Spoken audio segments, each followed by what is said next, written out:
I know you've talked about Nirvana a lot and your time spent with them. I wanted to try to find one question that was sort of a different question than you typically get asked. So when you were a teenager, you and Kurt Cobain had a pre-Nirvana project called Fecal Matter.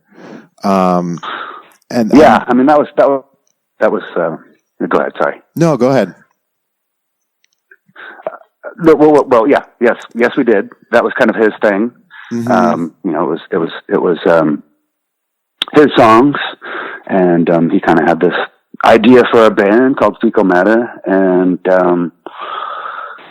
he wanted me to go with him and record a bunch of his songs at his aunt's house. Mm-hmm. So his aunt she was this. I think she was a bass player, guitar player, kind of songwriter. She actually had a record out, but she had a bunch of recording gear at her house, and we went there and recorded a bunch of Kurt songs. Mm-hmm. So all that stuff's kind of floating around on YouTube. You can hear it. Yeah. A couple of the songs actually ended up being Nirvana songs eventually. That's right. One thing that's funny about it is like you can't really tell how good his voice was at the time or was going to be, because all the songs on that demo, he was sick. Mm-hmm. You can tell, like he's all stuffed up and talking like, and like coughing, hacking coughing in some of the recordings, Yeah, it sounds like a really free-form kind of like, youthful teenage experiment, and it sounds like totally. Yeah. So we didn't know what we were doing, really. What were your impressions of him at that time as a songwriter and a creative person? Oh, I thought he was.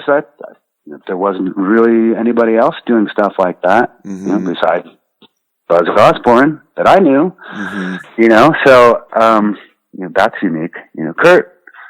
Even when I first met him, I mean, he's a very likable guy. I knew that I could get along with him very easily and instantly when I first met him.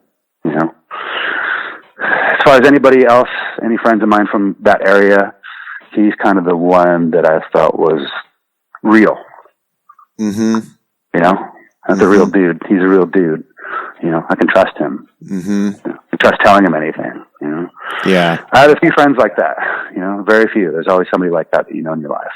So. Yeah. Yeah, definitely a rare. He was one of those guys. Yeah.